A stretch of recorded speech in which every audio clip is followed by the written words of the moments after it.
नमस्ते नमस्ते नमस्ते, good evening good evening good evening. क्या हाल समाचार, कैसे हैं सारे के सारे? जल्दी से बता दो, क्या सारे के सारे आ गए हैं? नमस्कार नमस्कार नमस्कार दोस्तों, कैसे हैं? Very good evening all of you. क्या हाल चाल गोरिल्ला आर्मी? कितनी अच्छी है गोरिल्ला आर्मी? पहले तो ये बताओ भाई, कितनी अच्छे हो तुम? सच में बहुत अच्छे हो। घर वालों से पूछो कितने अच्छे हो, घर वाले बता देंगे सच्चाई तुम्हारी। जल्दी आ जाओ फटाफट से। Very good evening all of you, very good evening good evening good evening good evening. बहुत बढ़िया, ठीक है।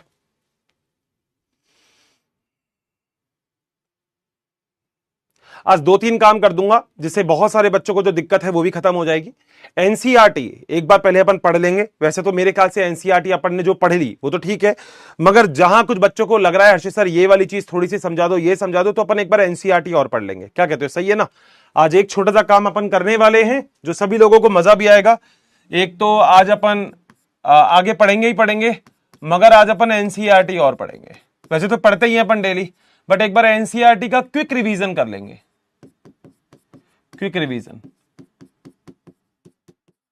नॉर्मल रिवीजन तो हम लोग करते हैं, आज अपन एनसीईआरटी का रिवीजन करेंगे। सही बात है। नमस्ते नमस्ते गोरिल्ला, कैसे हैं सारे के सारे? बहुत ही बढ़िया। नमस्ते नमस्ते नमस्ते, शानदार जबरदस्त जिंदाबाद। बहुत बढ़िया यार। मेरा मन तो पता है क्या लगता है, मतलब लक्ष्य वाले बैच हो या जो भी मेरे पास बैच है ना, मुझे ये लगता है कि भाई साहब तुम्हारी क्लास लेता ही रहूं मैं। मतलब मजा ही अलग है, मजा ही अलग है। अच्छा एक बात और है, इस वाले लेक्चर में चाहे 10 दे रखे हो, 12 लेक्चर दे रखे हो, 2 4 5 ऊपर लग जाए तो टेंशन मत लेना। यूं मत कहना अर्शी सर आपने 1-2 लेक्चर एक्स्ट्रा क्यों ले लिए। लग सकते हैं इसमें, क्योंकि मैं क्वेश्चन की प्रैक्टिस करवाने वाला हूं।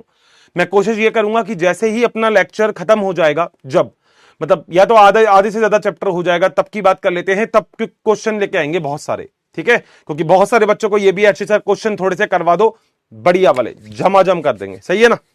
नमस्ते भाई। हाँ भैया, हाँ भैया, हैप्पी डॉक्टर्स डे आप सभी को। बिल्कुल सही बात है, ठीक है। चलें आगे, पक्का। इनमें तो लगभग सभी लोग तैयार है ना? आज ये वाला काम करवा दिया जाए। जल्दी से एक बार पोल कर दो अगर इस पे यस करते हो तो। आज ए ऑप्शन पे क्लिक कर दो अगर डन करते हो तो, कि हर्षित सर ए ऑप्शन क्लिक कर दो। ए ऑप्शन पे फटाफट से क्लिक कर दो अगर सारे के सारे तैयार हैं तो। आज एनसीईआरटी का एक बार क्विक रिवीजन कर लेंगे जिससे आप लोगों को कोई दिक्कत नहीं होगी। सही है, कर लेना चाहिए ना एनसीईआरटी का क्विक रिवीजन भी, वो भी सही रहता है time to time. Love you दोस्तों, बहुत सारा प्यार, बहुत सारा प्यार। चले, मम्मी बुला रही है। मम्मी कहां बुला रही है? हा हा हा। आप सभी लोगों को बहुत बहुत शुभकामनाएं, मगर याद रखना दोस्त, पढ़ते रहना है। आप लोगों को याद रखना है कि आपको पढ़ाई सबसे ज्यादा इंपॉर्टेंट है। दुनिया क्या बोलती है क्या नहीं बोलती फर्क पड़ता है, मेरे को पता है। दोनों कानों से सुनना पड़ता है, मैं जानता हूं, मगर मैं आपको लिटरली बता रहा हूं, आप कुछ मत करो। नीट का जो एग्जाम होगा ना, बस तब उसके बाद अपन उनसे बात करेंगे सबसे ही, ठीक है? आज थोड़ी सी बात कर लेता हूं मैं आप लोगों से। तो ये वाली बात तो मेरे ख्याल से सभी लोग तैयार होंगे। वाह क्या बात है, 100% तैयार होने चाहिए थे। चलो भाई, 2 4 5 चीजें जो मैं आप लोगों से बोलना चाहूंगा, और मैं चाहूंगा कि आप लोग मेरी बात बहुत अच्छे से और ध्यान से सुने। बेटा देखो, होता क्या है कि जब हम पढ़ते हैं ना, तो कभी कभी हम लोगों को लगता है कि हम लोगों को सब कुछ आता है। थोड़ी सी बात आज आप लोगों से कर लेता हूं, बहुत टाइम हो जाता है बात किए हुए। आज थोड़ी सी बात मैं आप लोगों से करूंगा। बहुत बार दोस्तों ऐसा होता है, जब हम पढ़ते हैं तो हमको लगता है कि यार ये वाला टॉपिक हमें नहीं आता, ये वाला टॉपिक हमें नहीं आता। ऐसा कई बार हमें लगता है, कई बार लगता है। मगर मैं आपको एक चीज बताऊं, एक बहुत ही इंपॉर्टेंट चीज है चीजों को ग्रिप करने की, जो है रिवीजन। आप में से कई सारे बच्चे मुझसे पूछते हैं एक बात कि अर्षित सर यार एक बात बताओ, हमें तो एक बात पूछनी है। मैंने कहा क्या सर? एक बात तो हमें यह पूछनी है कि यार आपको सब कुछ याद रहता है, हम तो भूल जाते हैं। बेटा आपको पता है टीचर को क्यों याद रहता है? क्योंकि टीचर भी पढ़ाता रहता है। तो बेटा अगर आप लोग भी लगातार चीजों को पढ़ते रहोगे, मैं मानता हूं आपके पास फिजिक्स भी है, केमिस्ट्री भी है, जूलॉजी भी है, मैं बिल्कुल मानता हूं। और पता है आपको नई चीज बताऊं, मैं 2-3 चीजें आज मैं बताने वाला था, मगर मैंने कहा चलो आज बता देते हैं। बेटा मैं एक तो आपका बैटल ग्राउंड करवाने वाला हूं, लक्ष्य का बढ़िया सा बैटल ग्राउंड करेंगे अपन। बैटल ग्राउंड का मतलब क्या होता है कि जैसे क्विज नहीं होता, जैसे आकाशवाणी आती है, ऐसा आएगा, जिसके अंदर टीचर आपसे, मतलब मैं आपसे क्वेश्चन पूछा करूंगा और आप वो क्वेश्चन करेंगे। मुझसे बोला गया कि लक्ष्य में जरूरत तो सर है क्या? मैंने कहा बिल्कुल लक्ष्य को जरूरत है, तो बैटल ग्राउंड में करवा दूंगा। मेरे ख्याल से आपका किसी का भी बैटल ग्राउंड अभी तक हुआ नहीं होगा, तो मैं बैटल ग्राउंड करवाने वाला हूं। बैटल ग्राउंड से फायदा सुनो क्या होता है। कई बार ऐसा होता है कि मैं यहां पे क्वेश्चन लेके आता हूं तो कई बच्चों के पोल नहीं आते हैं तुम लोगों के साथ।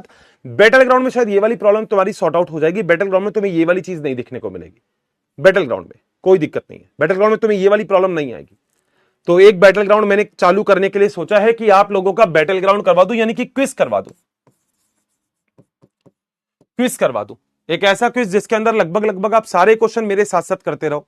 एनसीईआरटी आज मैं पढ़ाऊंगा ही, और साथ साथ बेटा सारे के सारे जो चैप्टर है एक बार उस चैप्टर का अपन रिवीजन भी करेंगे। चैप्टर का अपन एक बार रिवीजन भी कर लेंगे। वैसे एनसीईआरटी के साथ साथ ही रिवीजन हो जाएगा, और साथ साथ जो आज का टॉपिक है वो आज अपन को पढ़ना ही पढ़ना है ना।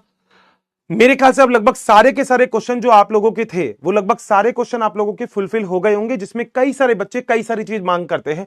हर्षित सर अपन क्वेश्चन आंसर कब करेंगे? बेटा आप याद करना, एक चैप्टर इससे पहले करवाया था ना, उसके क्वेश्चन आंसर आप खुद देखो अपने नोट्स के अंदर कितने सारे कर रहे थे। और आप खुद जरा ये वाली चीज भी जानते हैं कि जो अपनी डीपीपी होती है उसमें से कितने सारे क्वेश्चन आपके टेस्ट में आते हैं। आप तो ये छोड़ो, नीट के अंदर देखना कितने क्वेश्चन है उसमें से। बेटा मगर देखो, टीचर जब मेहनत करता है ना तो आप लोगों को मेरे साथ साथ मेहनत करनी है, बस इतना सा आप लोगों को मानना है। देखो मैं ये बात मानता हूं, मैं सबको तो नहीं समझा सकता, मगर एक टीचर हाथ जोड़ के ये बोल सकता है कि बैच अच्छा है ना दोस्त, तो इसको अच्छा रहने दो। मजा उसमें ही है, मजा उसमें ही है कि 11वीं क्लास अगर तुमने मुझसे पढ़ी है तो बहुत अच्छी बात है, अगर तुमने 11वीं कहीं से भी पढ़ी है तो अच्छी ही पढ़ी होगी। तो 11वीं क्लास तुमने जो भी पढ़ी है कोई दिक्कत नहीं है, 12th क्लास मेरे साथ साथ बहुत ताबड़तोड़ वाली कर लो। टचवुड सब कुछ अच्छा रहा तो 11वीं का भी अपन एक बहुत ताबड़तोड़ रिवीजन करवाएंगे आपको। कोशिश में ये करूंगा, चाहे आपको 20-20, 30-30 मिनट का रिकैप दूं, मगर रिकैप जरूर दूंगा, आपको मजा आ जाएगा। मगर बात एक ही है, काम एक ही है, मेरे साथ साथ ही पढ़ना है, मेरे साथ साथ पढ़ना है, रेगुलर पढ़ना है। अगर मेरी क्लास किसी टाइम नहीं होती है तो ये मान लो कि हर्षित सर ने जो भी अभी तक पढ़ाया हमको वो सारी की सारी चीजें वापस से पढ़नी है, मतलब पढ़नी है, रिकैप करना है तुम्हें। और तुम खुद मेरे को ये चीज बता दोगे कि तुमको सच में बॉटनी मुश्किल लगती है क्या? यार बॉटनी सच में मुश्किल नहीं है। अब देखो कुछ कुछ चीजें तो याद करनी पड़ेगी। मैं मानता हूं कुछ बच्चों की 11वीं खराब है, कुछ बच्चे ऐसे हैं जो अभी नए नए बैच में आ रहे हैं, उनके साथ प्रॉब्लम होती है, मैं समझता हूं। मगर तुम खुद जरा एक चीज सोचो, अगर एक टीचर पुराना ही पढ़ाता रहेगा तो बेटा आगे वाले टॉपिक मैं कब करवाऊंगा? तो इसलिए थोड़ी सी मेहनत, जो जिन बच्चों का बैकलॉग है उनके लिए मैं बोल रहा हूं, जिनका बैकलॉग है पुराना पढ़ते रहो मेरे साथ साथ। भाई देखो 2 दिन क्लास आती है, बाकी जो जितना भी टाइम बच रहा है उसमें पुराना पढ़ते रहो, पुराना लगातार निकालते रहो। अभी सारे बच्चों के लिए एक छोटा सा काम है, इस चैप्टर के जितने भी लेक्चर पुराने हो गए हैं, जिन बच्चों ने रेगुलर लेक्चर देखे हैं वो तो केवल अपने नोट्स को टैली कर लेना। एनसीईआरटी तो मैं आज आपको एक बार और करवा दूंगा बढ़िया से, क्योंकि एनसीईआरटी से कॉन्फिडेंस मिल जाता है। यार हर्षित सर बिल्कुल सही बोल रहे हो, एनसीईआरटी से कॉन्फिडेंस अच्छा मिलता है बस। मगर ये मत कहा करो टीचर से, जैसे कई सारे बच्चे जैसे कल भी बोल रहे थे कि हर्षित सर एनसीईआरटी में तो इतना नहीं है। बेटा उतना नहीं होगा, मगर तू कर ले, क्योंकि बेटा एनसीईआरटी के अकॉर्डिंग अगर अपन चलेंगे ना तो नीट के एग्जाम के अंदर तेरे क्वेश्चन नहीं होंगे। तो हर्षित सर क्या हम बोर्ड के एग्जाम्स में एज इट इज लिख सकते हैं? बेटा लिख के आओ ना, क्योंकि तुम्हारा देखो मैंने कल भी बोला था तुम्हारा पहला बैच तो पढ़ा नहीं रहा, तुमसे पहले भी बैच पढ़े हुए हैं, तो बेटा वो भी तो बोर्ड के एग्जाम देते होंगे। तो जब वो बोर्ड के एग्जाम देते हैं, और सच में मतलब मेरे पास अभी ऑप्शन आया था कि हर्षित सर यकीन के बैच लोगे लक्ष्य, मैंने कहा लक्ष्य के लो, क्योंकि 12वीं क्लास का बच्चा एक ऐसा बच्चा होता है जिसकी 11वीं सच में बहुत खराब होती है।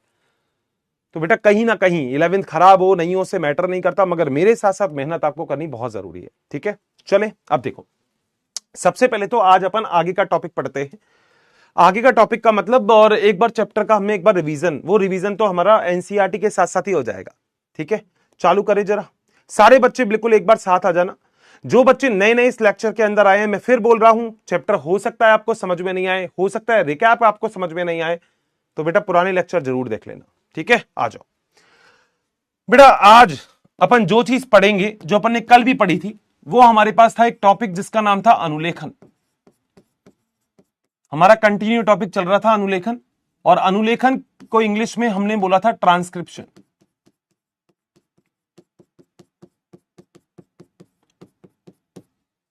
मैंने आपसे लास्ट क्लास में एक बात बोली थी, मैंने कहा जो अनुलेखन होता है उसमें दोनों श्रृंखला से अनुलेखन नहीं होता, हमेशा डीएनए की एक ही श्रृंखला से अनुलेखन होता है। ऐसा क्यों? मैंने बोला था कल आपको, अगर आपको याद हो तो, वैसे सबको याद होना चाहिए। मैंने बोला था अनुलेखन में डीएनए की एक ही श्रृंखला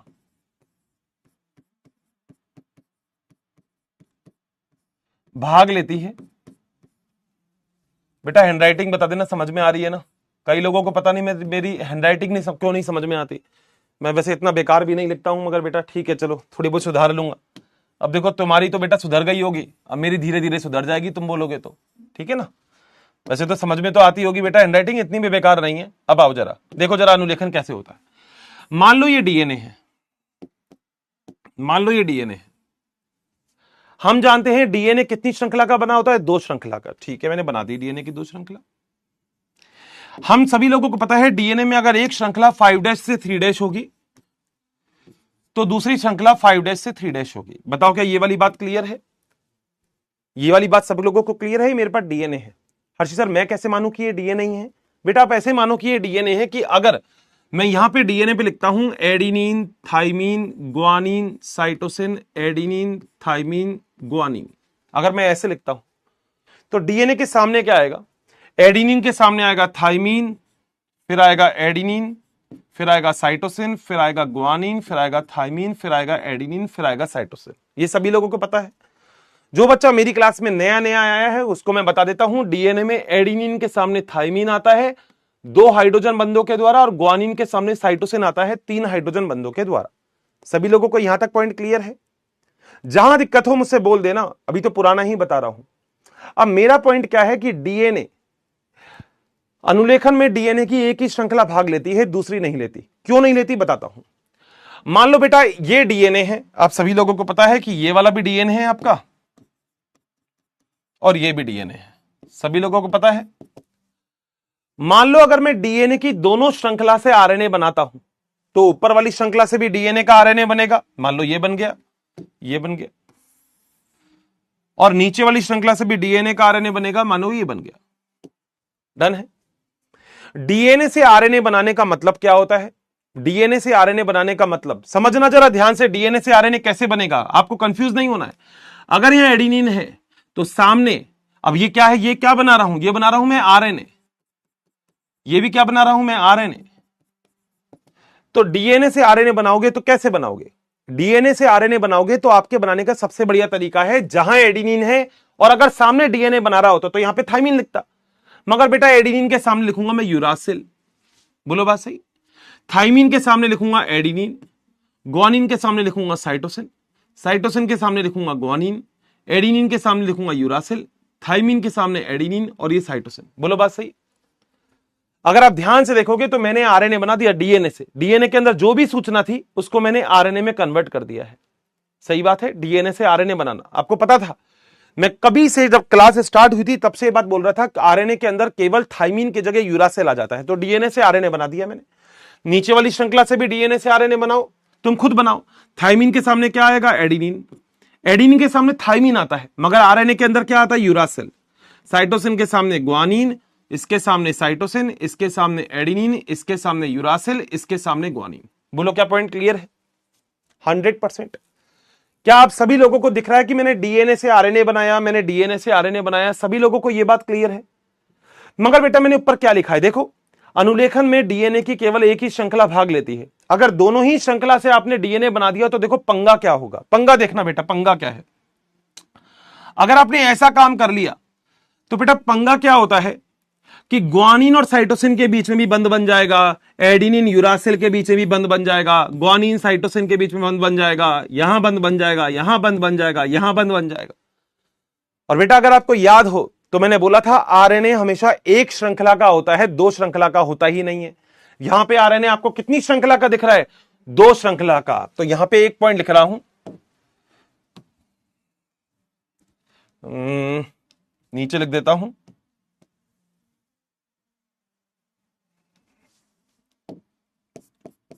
यदि डीएनए की दोनों श्रृंखला आरएनए बनाती तो आरएनए दोहरी श्रृंखला का होता।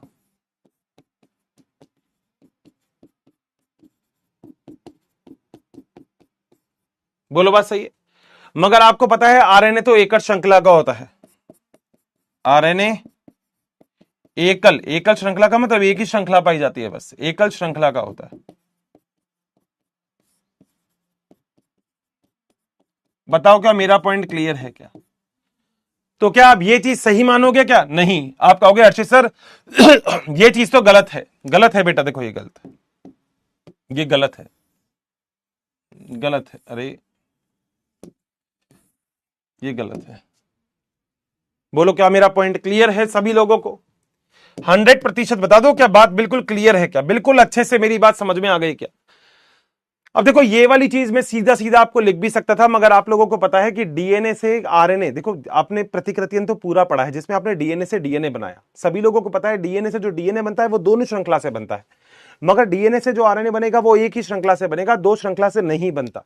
क्योंकि अगर दो श्रृंखला से डीएनए से आरएनए बनता तो आरएनए जो होता है वो दोहरा रज्जुक हो जाता, जबकि आरएनए दोहरा रज्जुक नहीं होता है। बताओ क्या आगे चलें?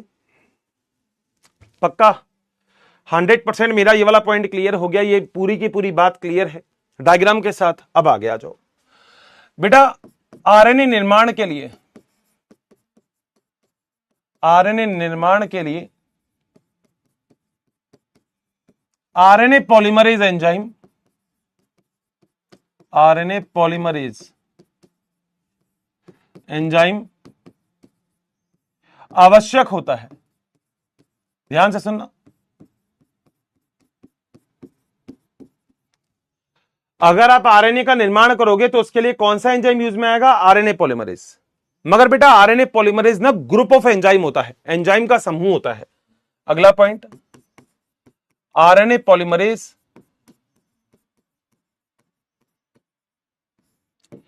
एंजाइम का एक समूह होता है।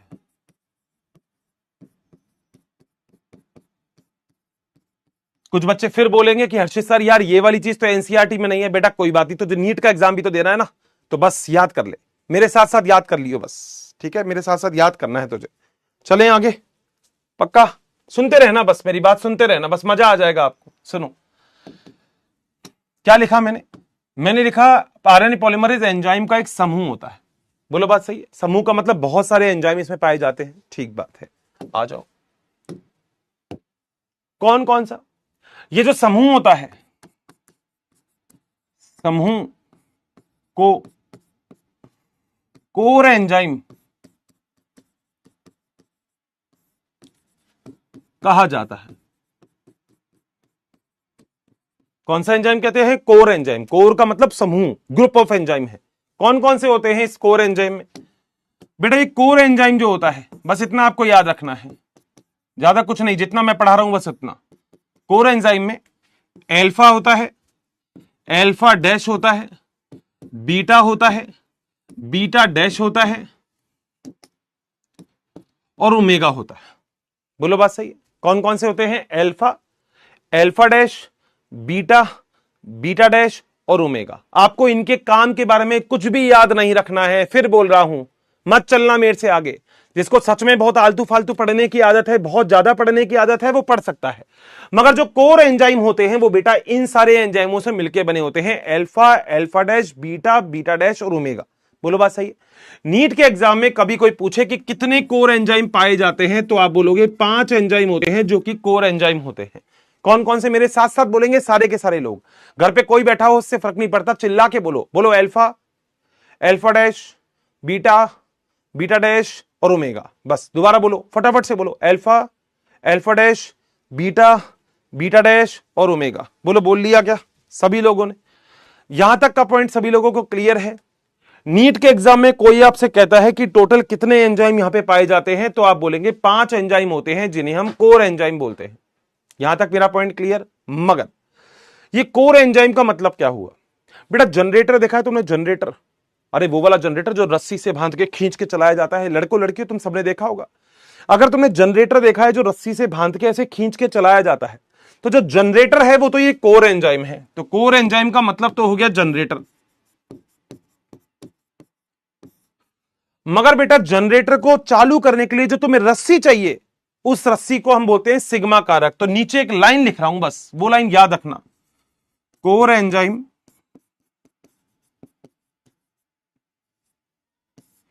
को सिग्मा कारक, सिग्मा सक्रिय करता है।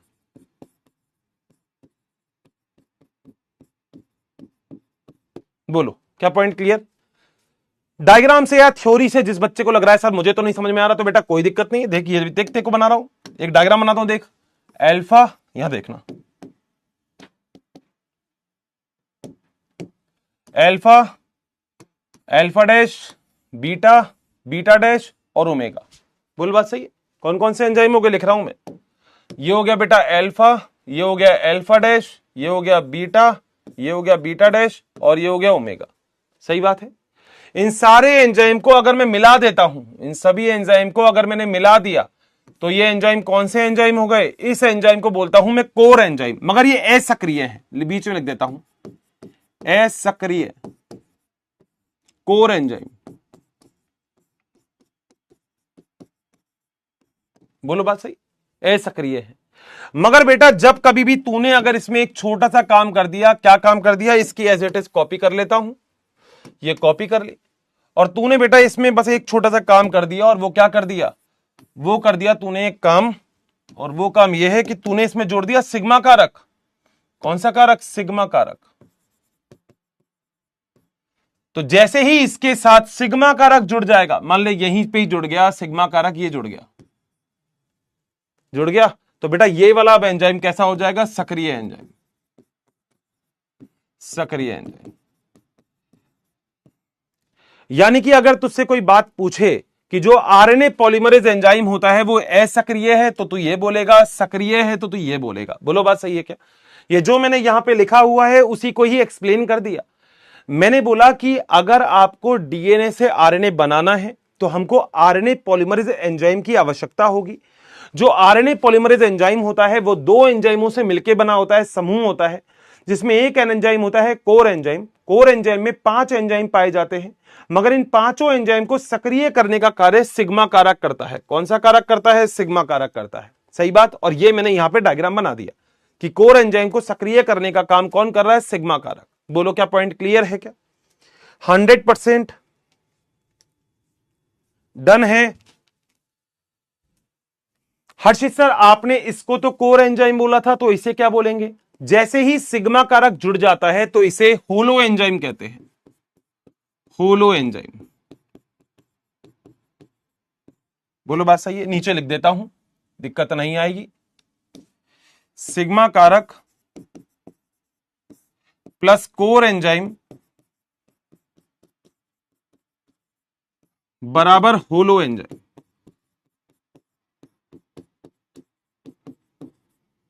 बोलो क्या ये वाला पॉइंट क्लियर है क्या? बोलो सही है। अब एक चीज और पूछूं, तुमसे ही पूछूंगा, किसी और से नहीं, तुमसे ही पूछ रहा हूं। एक बार तुमने जनरेटर पे रस्सी लगाई और जनरेटर को तुमने चालू कर दिया। हाँ सर बिल्कुल कर दिया। तो फिर बार बार रस्सी लगाते रहोगे क्या? नहीं, एक बार जनरेटर पे लगाई रस्सी और जनरेटर चालू कर दिया रस्सी से, उसके बाद जनरेटर अब हमेशा ही, मतलब जब तक चलेगा, जब तक चलेगा ही। यानी कि रस्सी को जनरेटर के चालू होने के बाद हटा दिया जाता है। अब इसी लाइन से लिख रहा हूं, जैसे ही सक्रिय एंजाइम होते हैं, जैसे ही, ध्यान से सुनना, सक्रिय जैसे ही सिग्मा कारक इन सभी कोर एंजाइम को सक्रिय करता है, उसके बाद ये हट जाता है। लिख देता हूं, सिग्मा कारक कोर एंजाइम को सक्रिय करने के पश्चात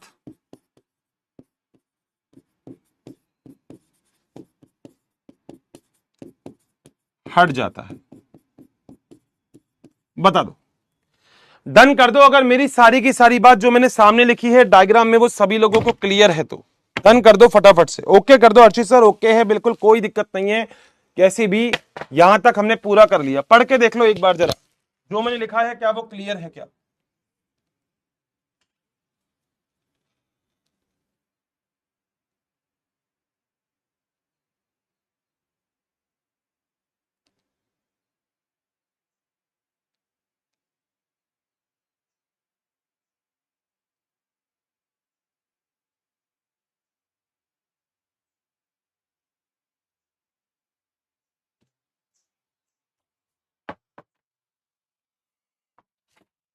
बता दो भाई, क्लियर है? यहां तक कोई टेंशन नहीं है? देखो मैंने जितने भी पॉइंट यहां पे आपको लिखे हैं ना, मैंने सारे पॉइंट को आपको एक्सप्लेन भी कर दिया साथ साथ ही। अगर आप ध्यान से देखेंगे तो मैंने मतलब जो भी लिखा है उन सभी को एक्सप्लेन भी किया है। दोस्तों देखो, एनसीईआरटी की थ्योरी अगर पढ़नी है तो फिर उसके लिए कहीं ना कहीं हमें हमारे कॉन्सेप्ट तो तैयार करने पड़ेंगे, और ये वो कॉन्सेप्ट है। बस इतनी सी बात याद रखना, इसके अलावा आपको कुछ पढ़ने की जरूरत नहीं है, कुछ भी नहीं। कहीं से कुछ भी क्वेश्चन आएगा आप सारे क्वेश्चन कर दोगे। डन है, चलें आगे। कोई भी दिक्कत? बिल्कुल क्लियर है। अब सुनो, इतना टॉपिक होने के बाद एनसीईआरटी एक और टॉपिक बोलती है जिसे हम बोलते हैं अनुलेखन की इकाई। इंग्लिश में इसे बोलते हैं ट्रांसक्रिप्शन यूनिट।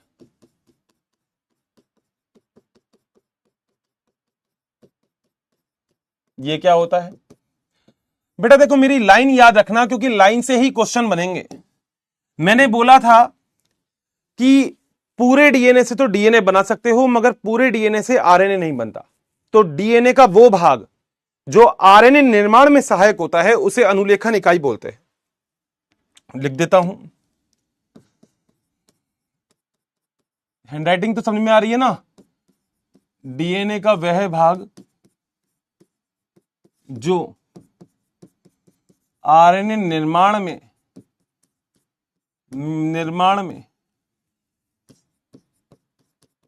सहायक होता है उसे अनुलेखन इकाई कहते हैं।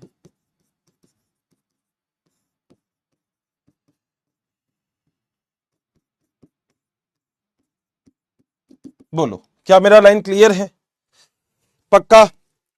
बेटा नीट के अंदर ये बड़ा ही इंपॉर्टेंट है, याद रखना, क्योंकि अब जो मैं बताने वाला हूं वो एक ऐसा डायग्राम है जो आपकी एनसीईआरटी को ऐसे एक्सप्लेन करेगा कि आप खुद कह दोगे अर्चित सर ये क्या है। ये पढ़ाने वाला हूं मैं। टॉपिक चल रहा है ये जिसे हम बोलते हैं अनुलेखन इकाई। ये चल रहा है अनुलेखन इकाई, मगर ये जो अनुलेखन इकाई वाला टॉपिक है, ये टॉपिक बेटा इससे समझना है। और याद रखना, एनसीईआरटी की अगर इन सारी लाइनों से बचना चाहते हो, इस पैराग्राफ से बचना चाहते हो, इस पैराग्राफ से बचना चाहते हो ना बेटा, 1-1.5 पेज से बचना चाहते हो, तो बस मेरा ये वाला पेज देख लेना बस, और कुछ नहीं करना तुम्हें। बाकी सब चीजें इधर उधर जाने दो, मेरा बस पॉइंट देख लेना बस, और कुछ नहीं करना तुम्हें। चलें अनुलेखन इकाई, ये वाली बात तो क्लियर हो गई। अनुलेखन इकाई क्या होती है? डीएनए का वो भाग जो आरएनए निर्माण में सहायक होता है उसे अनुलेखन इकाई कहते हैं। ठीक बात है? अब आगे चलते हैं। देखो ध्यान से देखना, मैं अगर तुम्हारे सामने यहां पे डीएनए बना रहा हूं, बना भी देता हूं, ये रहा डीएनए। ठीक है सर, ये रहा डीएनए। ठीक है सर, बना दिया डीएनए। डीएनए का एक खंड, मतलब 2 खंड होते हैं डीएनए में। हाँ सर, अगर एक खंड डीएनए का 5' है तो दूसरा खंड 3' होगा, तो ये खंड 5' है तो ये खंड 3' होगा। बोलो क्या सभी लोगों को क्लियर है? पक्का? हर अच्छे से पॉइंट सुनते रहना। अब करना क्या है तुम्हें बेटा? अगर डीएनए से आरएनए बनाओगे तो किसी जगह से तो आरएनए बनाना शुरुआत करोगे। मतलब अगर तुम रेस कर रहे हो तो ये थोड़ी कहीं से भी भगलोगे, ये तो बेटा गड़बड़ हो जाएगी। तो रेस की जहां से स्टार्टिंग होती है सबसे पहले तो वो जगह बनानी है। तो मान लो ये तो वो जगह है जहां पे रेस की स्टार्टिंग हो रही है। रेस की स्टार्टिंग होगी यहां से। जिस जगह से बेटा रेस की स्टार्टिंग होगी उसे हम प्रमोटर या उन्नायक बोलते हैं। जो तुम्हें नाम सही लगे वो याद रख लेना, मैं तो इसको इंग्लिश में याद करवाऊंगा। नाम है प्रमोटर।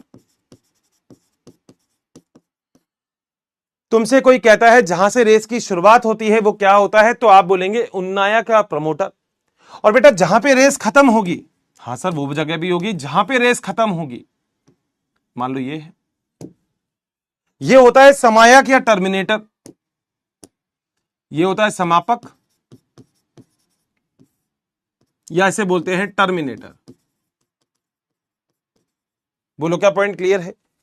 तो एक जगह तो वो होगी जहां से रेस की शुरुआत होगी, एक जगह वो होगी जहां पे रेस खत्म हो जाएगी। सही बात? इन दोनों के बीच में जो जगह होती है, ये जो बीच में जगह होती है, इसे हम बायोलॉजी के अंदर एक नाम बोलते हैं जो हम बोलते हैं संरचनात्मक जीन। संरचनात्मक जीन, ठीक है? इंग्लिश में बोलते हैं स्ट्रक्चरल जीन।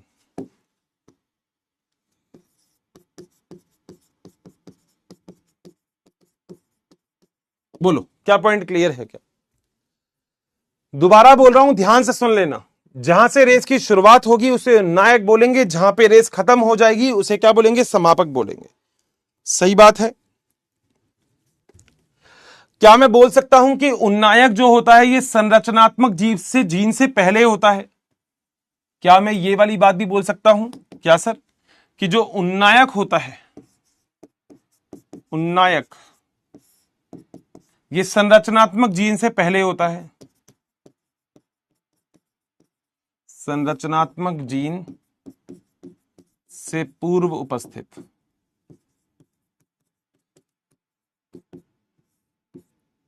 बोलो सही है? क्या मैं बोल सकता हूं समापक संरचनात्मक जीन के बाद होता है?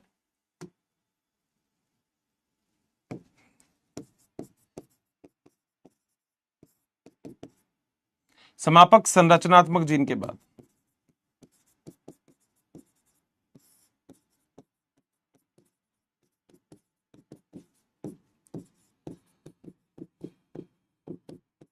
बोलो क्या पॉइंट क्लियर है क्या? यूं मत कहना ये नहीं समझ में आया, ये एक इससे पहले था, एक इससे बाद था। बोलो क्या पॉइंट क्लियर है? 100%। कोई भी दिक्कत है यहां तक तो बताओ। डन है? चल सकता हूं आगे? यहां तक बिल्कुल सबसे अच्छे से क्लियर है कि मेरे पास अगर कोई भी डीएनए उपस्थित था, मेरे पास कोई डीएनए अगर है, तो इस डीएनए में जहां से मैं आरएनए बनाने की शुरुआत करूंगा उसको हम बोलते हैं उन्नायक, जहां पे मैं आरएनए बना लूंगा उसे हम बोलते हैं समापक, और बीच में होता है संरचनात्मक जीन।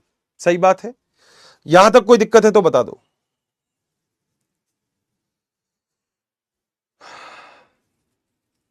सही है? चलो, दिक्कत तो नहीं है यहां तक? अब सुनो बेटा, बेटा एनसीईआरटी और बायोलॉजी क्या चीज बोलती है? एनसीईआरटी बायोलॉजी ये चीज बोलती है कि यहां पे दो अलग अलग प्रकार के डीएनए के रज्जुक, रज्जुक का मतलब स्ट्रैंड पाई जाती है, एक ऊपर वाली एक नीचे वाली, एक ऊपर वाली स्ट्रैंड है एक नीचे वाली स्ट्रैंड है। बोलो बात सही है? ठीक है जी। मैंने अभी आपको ये चीज भी बता दी थी कि डीएनए की दोनों श्रृंखला से तो आरएनए बनेगा नहीं, एक श्रृंखला से आरएनए बनेगा और एक श्रृंखला से आरएनए नहीं बनेगा। यह बात तो मैंने आपको बता दी थी। इसका मतलब यहां पे भी केवल एक ही श्रृंखला काम में आएगी और एक श्रृंखला काम में नहीं आएगी। बहुत ही बढ़िया बात बोल दी आपने, ध्यान से सुनते रहना। देखो, रटने का कुछ भी नहीं है बेटा।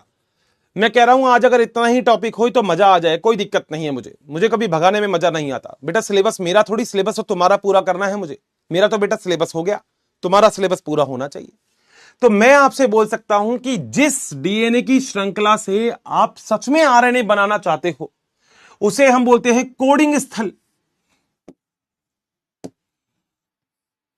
ये होता है कोडिंग रज्जुक। कोडिंग रज्जुक का मतलब एक ऐसा रज्जुक जिससे आप आरएनए बनाना चाहते हैं, तो इसे बोलते हैं कोडिंग रज्जुक, जो आपके काम का है। इसे इंग्लिश में बोलते हैं कोडिंग स्ट्रैंड। धीरे धीरे सब समझ में आ जाएगा, मगर मेरी बात सुनते रहना।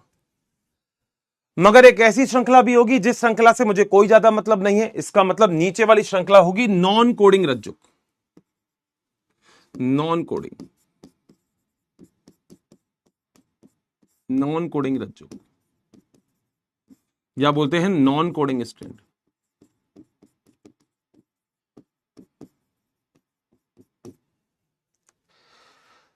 बेटा आज मैं बहुत सारी बात तुमसे बोल रहा हूं जो तुम्हारे काम की है, तो वो तुम्हारे लिए कोडिंग है। मैं अगर तुमसे कहता हूं वाह अभिषेक बच्चन कितना अच्छा लगता है, तुम कहोगे अर्षित सर अभिषेक बच्चन से आपको कोई मतलब नहीं, वो तुम्हारे लिए नॉन कोडिंग है। तुमने एक गाना सुना होगा, बहुत पुराना गाना है, कहो ना कहो, सुना क्या? ये आंखें बोलती हैं ओ सनम ओ सनम। अरे यार हर्षित सर गाना क्यों सुना रहे हो? सुन लो ना, पहले पूरा गाना तो सुन लो। इसमें एक बीच में बेटा लाइन आती है जिसे अरबिक लैंग्वेज बोलते हैं, तमल्लिमा विला एलम बिनमन बीनियर दियावा, तमल्लिमा तमल्लिम वाले उपल व्यू वाला बंजा, तमल्लिमा इश्क लावा का बहु आइया। सुना है क्या? तमल्लिला बीवी मक्तैला इलैयो नय दिंदैला विलावु अलैदु उल्लिदु लबमनमानी विमक्तै इल्लहि तू ही जीने का सहारा। अब तुम कहोगे यार अर्षित सर बीच में तमल्ली तमल्ली क्या बोल दिया, हमें तो समझ में नहीं आ रहा। बस जो तुम्हें समझ में नहीं आ रहा वो तुम्हारे काम का नहीं है, और जो तुम्हारे काम का नहीं है वो ही नॉन कोडिंग है। और जो तुम्हें समझ में आ रहा है कहो ना कहो, ये बेटा तुम्हारे काम का है और यही तुम्हारे लिए कोडिंग रज्जुक है। बोलो क्या पॉइंट क्लियर हो गया क्या? 100%। मतलब ये बात समझ में आ गई होगी। मैं तुमसे अभी भी बात कर रहा हूं, फिर मैंने बीच में तुम कहोगे अर्षित सर ये जो समझ में नहीं आया तो नॉन कोडिंग है, हमें समझ में नहीं आया आपने क्या बोला। बस जो समझ में आ गया वो कोडिंग, जो नहीं समझ में आ गया वो नॉन कोडिंग। बोलो बात सही। अब इसका एक एक नाम और याद कर लेना बस मेरे कहने से, और इसे बोलते हैं बेटा नॉन टेम्पलेट। बस अभी याद कर लो ये नाम क्यों बोलते हैं मैं बताऊंगा। नॉन टेम्पलेट रज्जुक, और इसे हम बोलते हैं टेम्पलेट रज्जुक।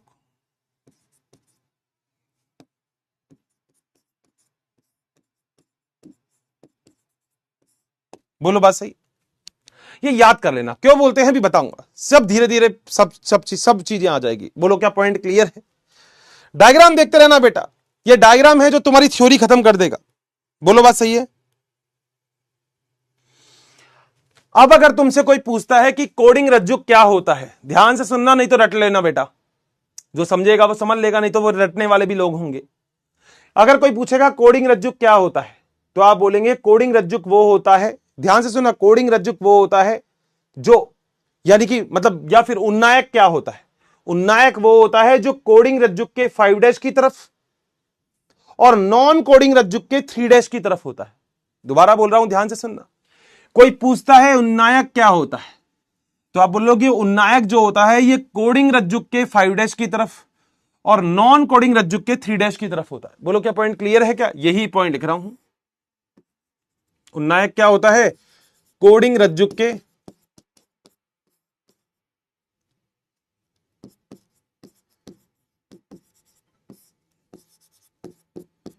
5 डैश के समीप व नॉन कोडिंग रज्जुक के 3 डैश के समीप।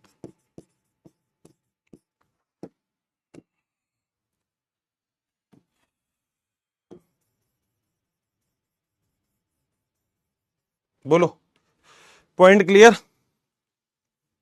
अगर वहीं पे ही मैं पूछता हूं समापक क्या होता है, तो आप बोलेंगे समापक होता है कोडिंग रज्जुक के 3 डैश की तरफ और नॉन कोडिंग रज्जुक के 5 डैश की तरफ। समापक जो होता है ये कोडिंग रज्जुक के 3 डैश के समीप, नॉन कोडिंग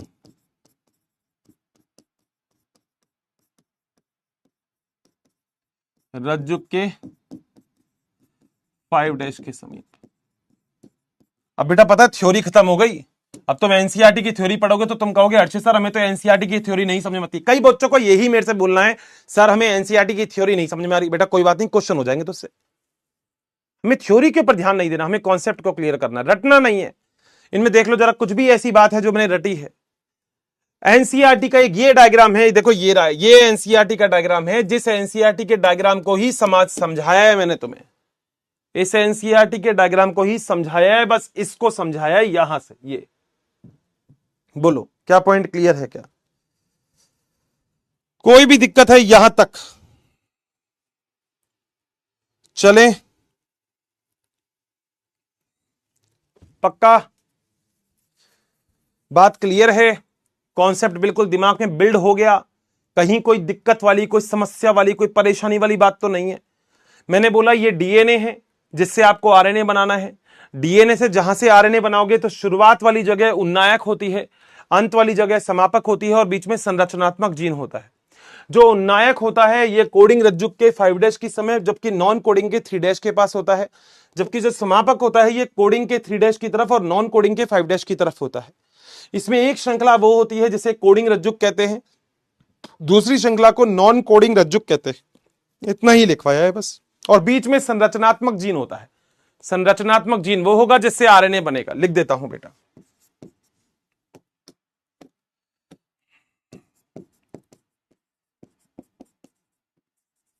संरचनात्मक क्या होता है, इससे आरएनए निर्माण होता है।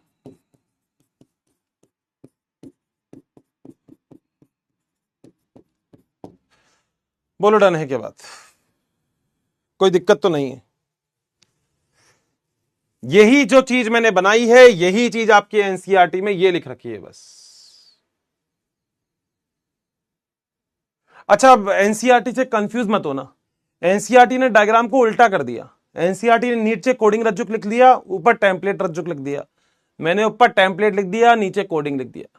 कोई फर्क नहीं है। देखो जरा, एनसीईआरटी में ये क्या है, 3 डैश है ऊपर, देखो क्या है 3 डैश, जबकि मैंने यहां पे क्या लिख दिया ऊपर, मैंने लिख दिया ऊपर 5 डैश।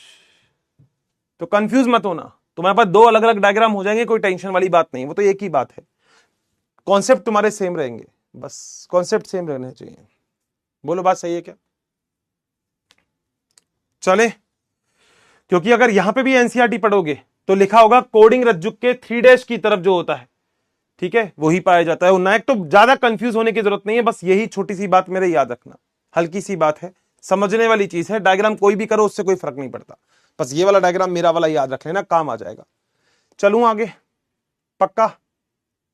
अब मेरी बात सुनते रहना, देखो पढ़ना है तो बस बात सुनते रहना। आप जरा सामने देखना, जरा सामने देखना, देखो बेटा, ये तो हो गई एक छोटी सी बात, मगर अब असली चीज जो आती है वो आती है कि अनुलेखन की क्रियाविधि क्या होती है। हर्ष सर, अनुलेखन की क्रियाविधि समझा दो सर, क्रियाविधि, क्योंकि सर ये वाली चीज भी बड़ी कंफ्यूज करती है सर हमें। ध्यान से सामने देखते रहना, बस अपना काम मत करना, बस पहले भी बोल रहा हूं, अपना काम मत करना, बस मेरी बात सुनते रहना, वहीं से ही कॉन्सेप्ट बिल्डअप हो जाएगा, बात सुनते रहोगे तो। बोलूं?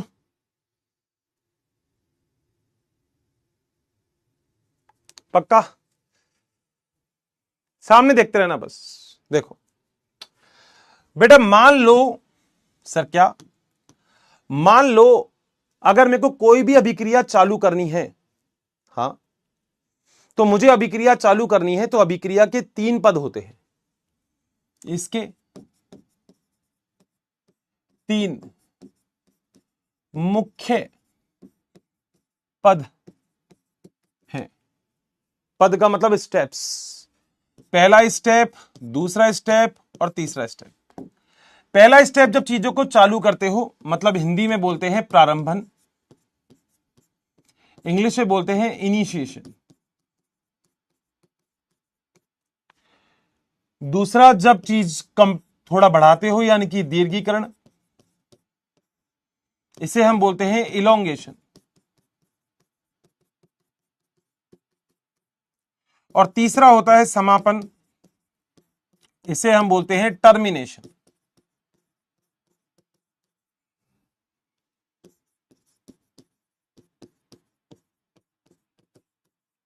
तीन स्टेप हो गए।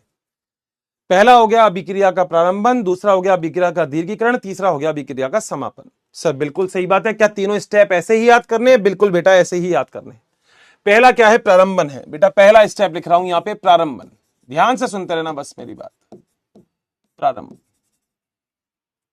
ठीक है। क्या काम होगा बेटा? आपके पास डीएनए है। हाँ सर बिल्कुल था, हमारे पास डीएनए था सर, बिल्कुल। ये देखो डीएनए, ये रहा। बोलो बात सही, कोई दिक्कत यहां तक नहीं? ठीक है। डीएनए में आपको पता है एक जगह वो आएगी जहां पे प्रारंभन होगा, मतलब उन्नायक होगा, एक जगह वो आएगी जहां पे चीजें एंड खत्म हो जाएंगी, यानी कि ये वाला स्थल।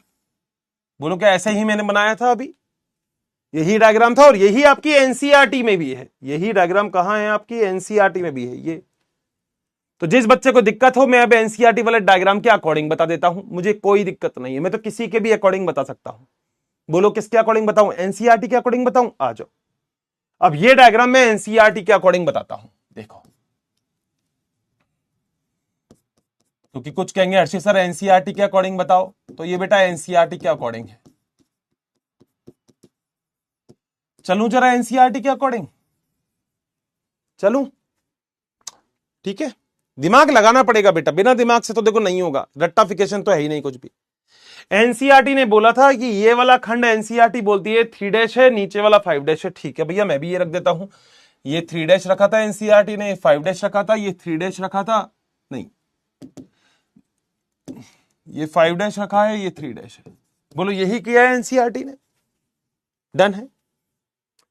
एनसीईआरटी के अकॉर्डिंग ऊपर वाला जो रज्जुक है वो टेम्पलेट रज्जुक है। देखो यही लिखा है एनसीईआरटी में, देख लेना बेटा देख लेना। ऊपर वाला टेम्पलेट है, नीचे वाला कोडिंग है। ठीक है सर, बहुत बढ़िया बात है। तो ऊपर वाला हम भी लिख देते हैं एनसीईआरटी के अकॉर्डिंग, ये वाला है टेम्पलेट और ये वाला है कोडिंग। बोलो बात सही। अगर बीच में कहीं पे भी कुछ नहीं समझ में आ रहा तो कोई टेंशन मत लेना, बस मेरे साथ साथ चलते रहो। अभी तो टेंशन मत लेना अभी कि हर्षित सर हमें ये नहीं आया, ये नहीं आया, ये अभी कुछ नहीं, कुछ सोचना ही नहीं है। अभी बस मेरे साथ साथ चलना है। अब करना क्या है बेटा, मैंने आपको बताया था कि ये वाला जो स्थल होता है ये है स्टार्टिंग। स्टार्टिंग का मतलब इसे हम बोलते हैं उन्नायक, और ये जो होता है ये होता है समापक। सभी लोगों को याद है? कोई ऐसा तो बच्चा नहीं है जिसको याद नहीं हो ये? ठीक है सर, बहुत बढ़िया। अब बेटा पहला स्टेप क्या होगा? पहला स्टेप ये होगा कि एक एंजाइम होगा जिसका नाम है आरएनए पॉलीमरेज एंजाइम। हाँ सर, बिल्कुल आपने बताया था। क्या बताया था मैंने आपसे ये बोला था कि यहां पे सबसे पहले आपको क्या करना है, प्रारंभन यानी कि इनिशिएशन में जो कोर एंजाइम है उसको सिग्मा कारक से जोड़ना है। सर इसको दोबारा से समझा दो बेटा। ये रहा, कोर एंजाइम को सिग्मा कारक से जोड़ना है यानी कि एंजाइम को सक्रिय करना है। ठीक बात है। यानी कि मेरे पास जो कोर एंजाइम था alpha, alpha dash, beta, beta dash और ओमेगा,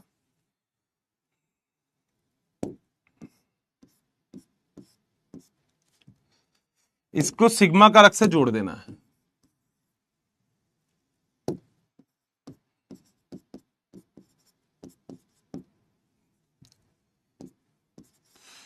बोलो बात सही है? अब मैं पहले स्टेप में क्या काम करूंगा, मुझे प्रारंभन करना है। प्रारंभन का मतलब शुरुआत करनी है। अब ये शुरुआत में ये जो एंजाइम है क्या ये सक्रिय है? हाँ। क्या मैं इसे बोल सकता हूं कि ये सक्रिय आरएनए पॉलीमरेज है? सक्रिय आरएनए पॉलीमरेज एंजाइम है। क्या मैं बोल सकता हूं ये कि ये वाला ही एंजाइम है जिसे हम होलो एंजाइम बोलते हैं क्योंकि कोर एंजाइम के साथ सिग्मा कारक जुड़ गया है? क्या मैं बोल सकता हूं ये बात? इसका सीधा सा मतलब है कि ये वाला जो मेरे पास जो डायग्राम था, ये वाला जिसकी मैं कॉपी करके नीचे लगा रहा हूं, अभी एक छोटा सा काम हुआ है। सर क्या काम हुआ है? कि ये वाला जो एंजाइम है ये यहां पे आके जुड़ गया। मैं जोड़ देता हूं, ये एंजाइम कॉपी किया, यहां पे आके जुड़ गया। बोलो क्या पॉइंट क्लियर है क्या? तो मैं सबसे पहला काम कर रहा हूं वो क्या, कोर एंजाइम और सिग्मा कारक यानी कि सक्रिय आरएनए पॉलीमरेज जो एंजाइम है वो सबसे पहले उन्नायक स्थल पर जाकर जुड़ता है। लिख देता हूं बेटा पॉइंट, सक्रिय आरएनए पॉलीमरेज एंजाइम उन्नायक स्थल के पास जुड़ता है।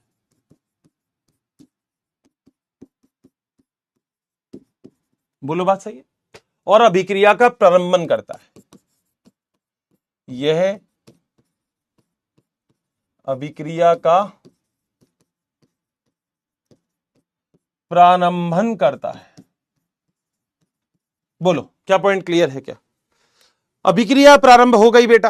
अभिक्रिया प्रारंभ कैसे हो गई कि ये जो है आपके पास एंजाइम था, ये एंजाइम सक्रिय एंजाइम है, ये एंजाइम सीधा जाके उन्नायक स्थल पर आकर जुड़ गया। वैसे तो डायग्राम से ही समझ में आ रहा है, थ्योरी की जरूरत नहीं है, डायग्राम ही क्लियर कर रहा है। बोलो क्या पॉइंट क्लियर है क्या? यहां तक बता दो। डन। अब बेटा आप सभी लोगों को एक बात तो पता होगी, बचपन से ही पता है। सर क्या पता है हमें? तुम लोगों को ये वाली बात पता होगी कि डीएनए के अंदर कहीं ना कहीं ऐसे करके डीएनए के अंदर कहीं ना कहीं ऐसे करके आपको हाइड्रोजन बंध तो मिलते ही मिलते होंगे। ये सब हाइड्रोजन बंध यानी कि डीएनए तो दोहरी श्रृंखला का होता है ना। थोड़ा टेढ़ा हो रहा है, कोई बात नहीं, तुम सीधे कर देना। तो हाइड्रोजन बंध तो डीएनए के पास मिलेगा ही मिलेगा, उसमें तो कोई दिक्कत है नहीं।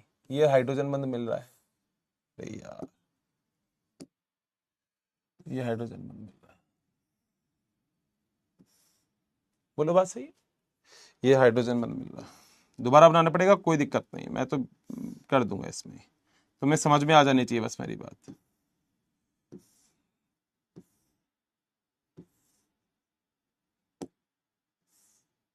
बोलो बात सही। अब अगली स्थिति में क्या काम होने वाला है बेटा? अगली स्थिति में काम यह होने वाला है कि हाइड्रोजन बंधों को तोड़ेंगे। सबसे पहले क्या हाइड्रोजन बंध टूटेंगे, लिख देता हूं मैं।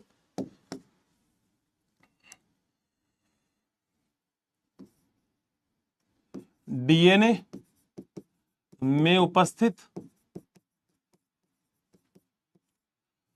हाइड्रोजन बंध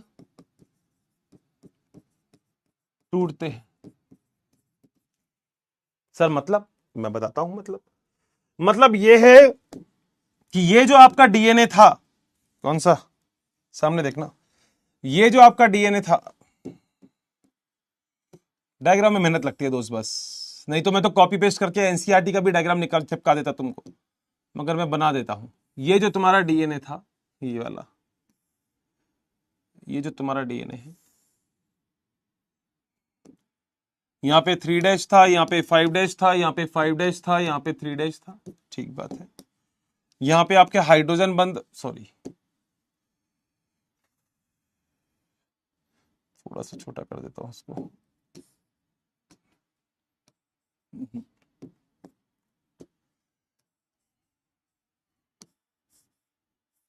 ठीक है। स्टार्टिंग में जो था उसे हम प्रमोटर बोलते थे, ये वाला स्थल है वो,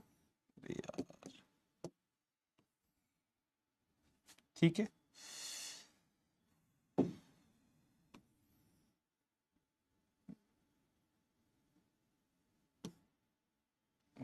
ठीक,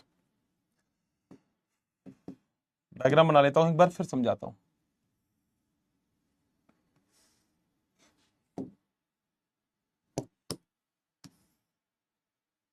सही है। कौन सा एंजाइम जुड़ा हुआ था पता ही है आपको? Alpha, alpha dash, beta, beta dash और ओमेगा। आप तो बार बार लिखने की जरूरत नहीं है। अरे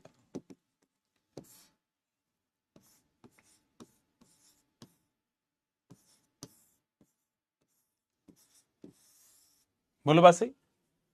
तो अब होगा क्या, जो डीएनए है ये डीएनए टूट जाएगा, हाइड्रोजन बंध टूटेंगे ना, तो देखो आगे का तो हाइड्रोजन बंध बने हुए होंगे, क्योंकि अभी तक तो वहां तक अभिक्रिया पहुंची ही नहीं। आगे के हाइड्रोजन बंध तो बना दो, ये हाइड्रोजन बंध, आगे के हाइड्रोजन बंध तो एज इट इज बना दो, ये बना दिए। मगर यहां के हाइड्रोजन बंध टूट गए। वो कैसे टूट गए? वो बेटा ऐसे टूट गए, देखो ये देखो, ये हाइड्रोजन बंध बेटा टूटे हुए हैं।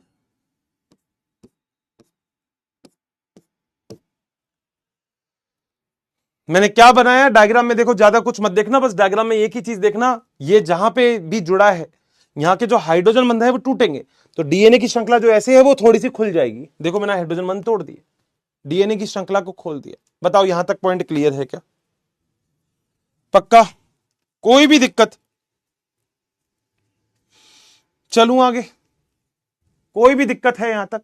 नहीं सर। अब सुनो बेटा, सर आपने क्या क्या काम किया? बेटा पहला प्रोसेस मैंने किया प्रारंभन, यानी कि प्रारंभन का मतलब होता है जहां से अभिक्रिया प्रारंभ होगी। सबसे पहले क्या काम होता है, कोर एंजाइम को सिग्मा कारक से जोड़ा जाता है, जिससे कोर एंजाइम सक्रिय हो जाता है। अब इसे हम होलो एंजाइम या फिर सक्रिय आरएनए पॉलीमरेज कहते हैं, जो सबसे पहले जाके जुड़ता है उन्नायक स्थल पर। बहुत बढ़िया। हर्षद सिग्मा कारक का क्या क्या काम होता है?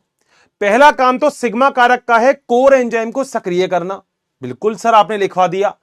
दूसरा कार्य सिग्मा कारक का है उन्नायक स्थल को पहचानना, कि कहां से अभिक्रिया की शुरुआत करनी है। लिख देता हूं मैं, लिख देता हूं, सिग्मा कारक के दो कार्य होते हैं, कार्य मुख्य हैं। पहला, कोर एंजाइम को सक्रिय करना। कोर एंजाइम मतलब आरएनए पॉलीमरेज ही है, एक ही बात है। कोर एंजाइम को सक्रिय करना, और दूसरा उन्नायक स्थल की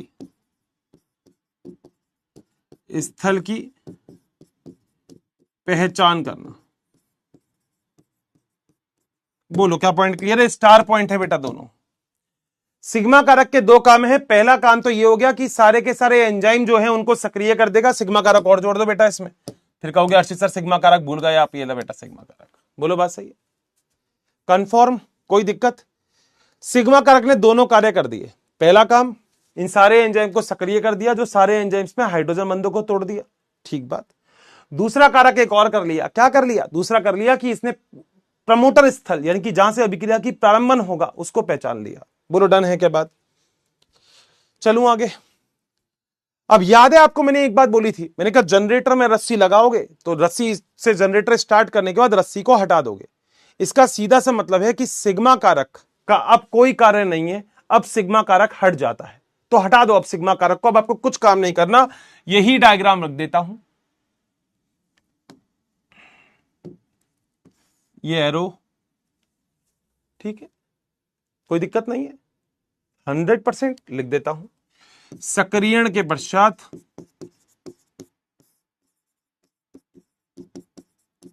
सिग्मा कारक हट जाता है, एरो लगा के सिग्मा कारक को बाहर निकाल दो। बोलो क्या पॉइंट क्लियर है क्या? रस्सी का काम केवल तब तक था जब तक जनरेटर चालू कर दिया। अब आपका जनरेटर चालू कर दिया तो बेटा रस्सी का कोई भी काम नहीं है। बोलो क्या पहला पॉइंट हो गया क्या? चल सकता हूं आगे। पहला स्टेप हमारा कंप्लीट हुआ, जिस स्टेप का नाम है प्रारंभन। स्टेप को शुरू कर दिया हमने। दूसरा स्टेप कौन सा है? दीर्घीकरण। आओ बेटा कर देते हैं इसको भी, कॉपी कर रहा हूं इसको ना।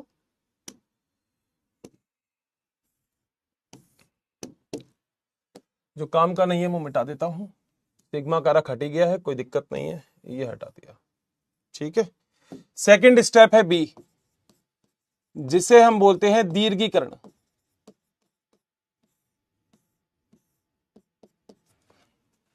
दीर्घीकरण का मतलब अभिक्रिया को अब आगे चालू करोगे।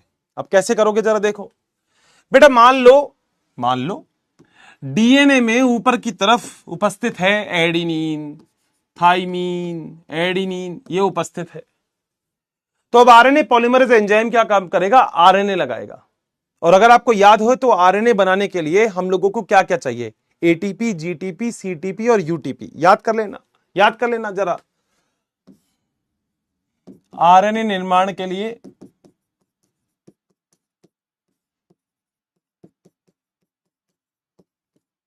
एटीपी, सीटीपी, जीटीपी और यूटीपी की आवश्यकता होती है।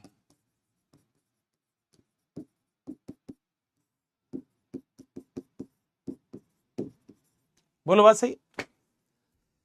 यानी कि अगर ऊपर एडिनिन है और नीचे की तरफ अगर आपको आरएनए बनाना है, किस कलर से बनाऊं? अगर आपको आरएनए बनाना है ये, तो एडिनिन के सामने आएगा यूरासिल, थाइमीन के सामने आएगा एडिनिन और एडिनिन के सामने आएगा यूरासिल। बताओ क्या पॉइंट क्लियर है क्या? देख के बता दो पॉइंट क्लियर है क्या? अगर ध्यान से देख रहे हो तो एक आपको आरएनए दिख रहा है नीचे वाला, ये नीचे वाला तो आपको क्या दिख रहा है? आरएनए।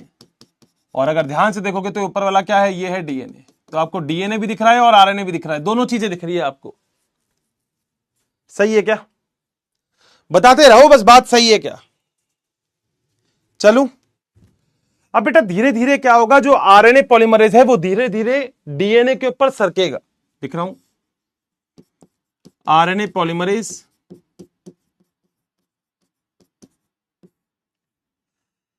समापक की तरफ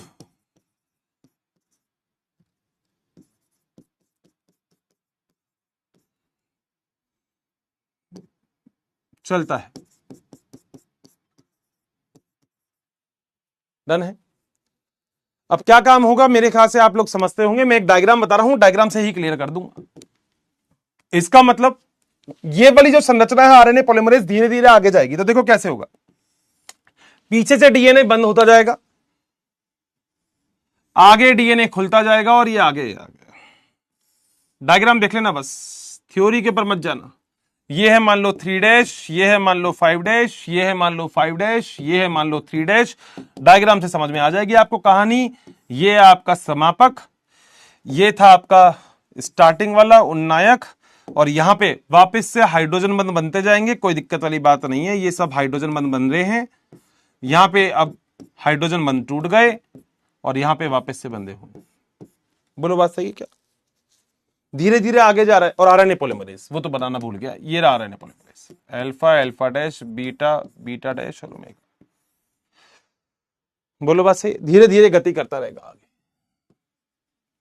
डन है। अब क्या होगा ऐसी स्थिति में, पहले यहां से आरएनए बन गया, थोड़ा थोड़ा करके आरएनए और बढ़ता जाएगा, ठीक बात है। तो मान लो ये बन गया आरएनए, ये बन गया आरएनए, पहले से तो बड़ा बन जाएगा, बनेगा? हाँ सर बिल्कुल बनेगा आरएनए, देखो पहले से बड़ा बन गया है आरएनए। डीएनए भी दिख रहा है और आपको आरएनए भी दिख रहा है, ये आपको आरएनए दिख रहा है, ये डीएनए दिख रहा है। तो जब डीएनए आरएनए दोनों होते हैं, डीएनए और आरएनए दोनों दिख रहे हैं, तो इस स्थिति को, इस संरचना को, जहां पे डीएनए आरएनए दोनों पाए जाते हैं, इस संरचना को डीएनए आरएनए संकर बोलते हैं। संकर का मतलब है हाइब्रिड, जहां पे डीएनए और आरएनए दोनों मिलते हैं, डीएनए व आरएनए दोनों उपस्थित हैं। बोलो बात सही। अब मुझे एक बात बताओ, अब देखो सोचना बेटा, अगर तुमने प्रतिकृति मेरे साथ साथ पढ़ा है तो मजेदार कॉन्सेप्ट है, रटाया मैंने कुछ भी नहीं है। अगर ये वाला खंड 5 डैश है तो क्या ये वाला खंड 3 डैश होगा? ये खंड 3 डैश है जो नीचे लटक रहा है, क्या ये 5 डैश होगा? सर बिल्कुल बात तो सही है आपकी। नया डीएनए बनता जाएगा आगे, मुझे अब फर्क नहीं पड़ता आगे कुछ भी हो। मान लो यहाँ पे एडीनिन है, ग्वानिन है, साइटोसिन है, तो साइटोसिन के आगे ग्वानिन लग जाएगा, ग्वानिन के आगे साइटोसिन है, यूरासिल, नया डीएनए बन रहा है, बनते जा रहा है। तो आपको क्या नया एक आरएनए, एक बहुत बड़े आरएनए की श्रृंखला आपको दिख रही है, नहीं दिख रही? ये बताओ। अगर आप ध्यान से देखोगे तो बीच वाला जीन संरचनात्मक जीन था, तो क्या मैं बोल सकता हूं संरचनात्मक जीन से आरएनए का निर्माण हो रहा है? लिख देता हूं बेटा पॉइंट इसको।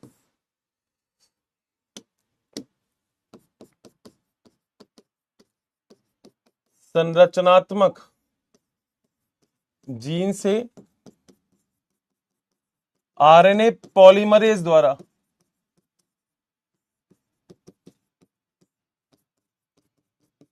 आरएनए का निर्माण होता है।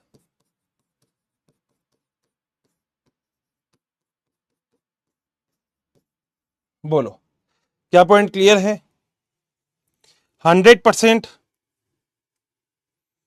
चल सकते हैं आगे बेटा। अब लास्ट कौन सा बच गया? हर्षिसर पहला प्रारंभन हो गया, ठीक बात है। दीर्घीकरण हो गया, ठीक बात है। तीसरा हर्षिसर समापन, समापन करना है, ठीक बात। आ जाओ भैया। तीसरा है जिसे हम बोलते हैं समापन। कैसे करना है समापन? डायग्राम से ही समझेंगे पहले तो। आ जाओ। ये था आपके पास एक डीएनए, बिल्कुल एंड ही एंड में चल रहा है, ये एंड ही एंड में। ये रहा डीएनए, ये श्रृंखला थी अपने पास 5 डैश, ये थी 3 डैश, ये थी 3 डैश, ये थी 5 डैश। यहां पे ये था, यहां पे ये था। सही बात है, ठीक बात, बहुत बढ़िया सर। यहां पे हाइड्रोजन बंध बने हुए हैं, सारे के सारे बना दो बना दो बना दो बना दो। यहां पे कुछ टूटा है, यहां पे आगे बने हुए, मगर ये तो समापन है, अब इसके बाद तो बनेगा ही नहीं, ठीक है। यहां पे कौन लगा हुआ है सर? आरएनए पॉलीमरेज लगा दिया सर, बहुत ही बढ़िया, मजा आ गया। क्या बना हुआ है? आरएनए की बड़ी श्रृंखला। ये रहा बेटा, ये 5 डैश है, तो ये 3 डैश है और ये 5 डैश है। बोलो बात सही है क्या? क्या सभी लोगों को ये आरएनए दिख रहा है क्या? क्या डीएनए से आरएनए का निर्माण कर लिया? क्या दोहरी श्रृंखला का आरएनए से एकल श्रृंखला का आरएनए मैंने बना लिया? बिल्कुल सर, मजा ही आ गया सर, क्या बात बोल दी आपने। अब जरा सुनते रहना बस मेरी बात बेटा। अब जैसे ही स्थिति आएगी तो अब अगला स्थिति क्या है? अगला है समापन। समापन का मतलब क्या होता है? अब आपको चेन को खत्म करना है, आपका काम हो गया। तो अब क्या होता है बेटा? एक कारक होता है, पुलिस आती है जिसे हम बोलते हैं रोहो कारक। तो रोहो कारक जो होता है ना, वो 5 डैश पे चिपक जाता है। लिख देता हूं साइड में, आपको दिक्कत नहीं होगी। देखो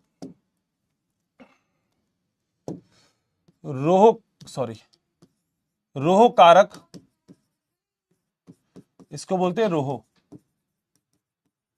कारक आरएनए के 5' खंड पर जुड़ता है। ठीक बात, जोड़ देता हूं मैं भी। ये रहा बेटा, जोड़ दिया। कौन सा कारक है? रोह कारक। अब अगली स्थिति में क्या होगा? ये रोह कारक 5' से चढ़ता हुआ 3' पर पहुंचेगा। लिख देता हूं नीचे। यह रोह कारक 5' से आगे 3' की ओर जाता है। वह अभिक्रिया का समापन करता है। डायग्राम देख लेना, मैं तो डायग्राम बना रहा हूं भाई। डायग्राम देख लेना, ये बना दिया, ये बना के ये बना दिया नीचे। ठीक बात है, बीच में एरो लगा दिया, बहुत बढ़िया बात है। इस रोह कारक को यहां से मिटा दिया, बिल्कुल सही है। ये रोह कारक हटा दो भाई यहां से, ये रोह कारक हटाए और इस रोह कारक को कहां भेज दिया? यहां भेज दिया।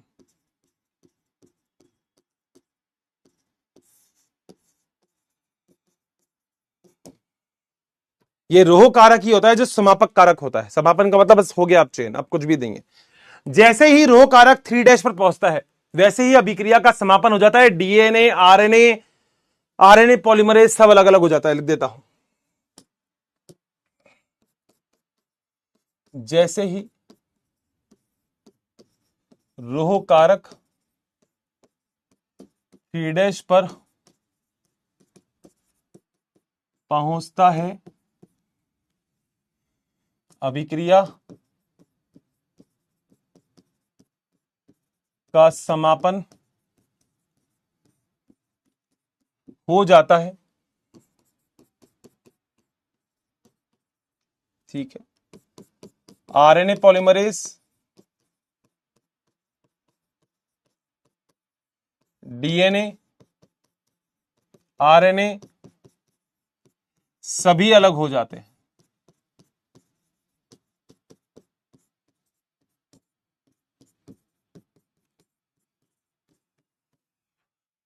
कैसे करूंगा देख लो बेटा। ये था आपके पास कौन? डीएनए। सर बिल्कुल सही है। इस डीएनए में थे ये हाइड्रोजन बंध। सर बिल्कुल सही है। डीएनए में ये वाला खंड कौन सा था?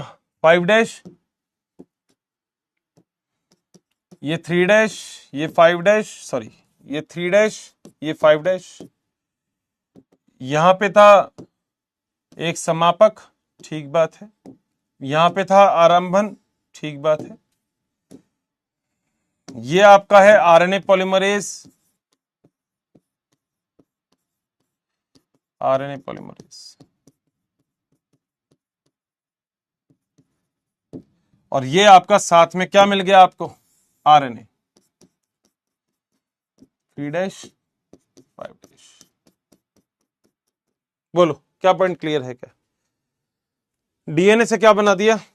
आरएनए। बता दो, डन कर दो, ओके कर दो। पॉइंट बिल्कुल क्लियर है, ताबड़तोड़, टेंशन फ्री, बिल्कुल कोई दिक्कत नहीं होनी चाहिए। इससे आसान बेटा कुछ भी नहीं है, आसान नहीं है कुछ भी। बताओ क्लियर?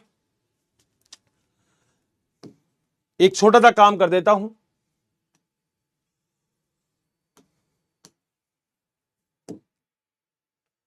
आरएनए नहीं, ट्रांसक्रिप्शन 3D एनिमेशन देख लो बेटा, समझ में आ जाएगा वैसे मेरे हिसाब से। सामने देखना, सामने देख लो। कॉन्सेप्ट क्लियर करना बस बेटा, और कुछ नहीं है। देखो ये केंद्रक है, केंद्रक के अंदर चलेंगे, चल दिए केंद्रक के अंदर। ये केंद्रक छिद्र के अंदर ये है गुणसूत्र, सही बात है, ठीक है। क्रोमोसोम को गुणसूत्र बोलते हैं, ठीक है ना।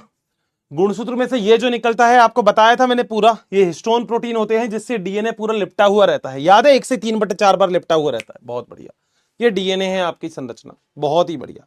इससे अच्छा एक्सप्लेनेशन बेटा कहीं नहीं होगा। आप देख लो जरा, सब कुछ थोड़ा बहुत है, इंग्लिश हिंदी का फर्क है वो मैं बोल रहा हूं, ये डीएनए है बेटा। आपने सबसे पहले तो डीएनए से डीएनए बना लिया था, मगर अब आप आरएनए पॉलीमरेज एंजाइम यूज में लेंगे। सही बात है, आरएनए पॉलीमरेज ने देखो डीएनए को खोल दिया, बोलो बात सही है। और खोलने के बाद क्या कर रहा है, आरएनए बना, देखो एडिन के सामने थाइमिन आना चाहिए, यूरासिल आ गया, देखो नया आरएनए बन रहा है, नया आरएनए बन रहा है, नया आरएनए बन रहा है, ये आरएनए बन रहा है। डीएनए से क्या बन रहा है, आरएनए। मैंने ऊपर से बनाया, इसे नीचे से बना दिया, उसमें कोई टेंशन मत लेना। ये देखो ये क्या बन गया, आरएनए बन गया बस। अब इसने बेटा छोटा सा काम किया है, बस इसने आरएनए बनाया, अभी बाहर लेके चले जाएगा इसको, मगर अपन को इतना ही करना है ना। मतलब ज्यादा मेरे को लग रहा था कुछ ज्यादा डिटेल देगा, मगर बेटा इसने कोई डिटेल ही नहीं दी। मुझे लग रहा था कुछ ज्यादा डिटेल से कोई डायग्राम आएगा। देखो क्या कोई डायग्राम जो ज्यादा डिटेल से हो, ये वाला देखो, कुछ है क्या डिटेल इसमें। ये तो क्या है, आउबला सा है तो नहीं, कुछ तो आ रहा है बेटा। ओहो,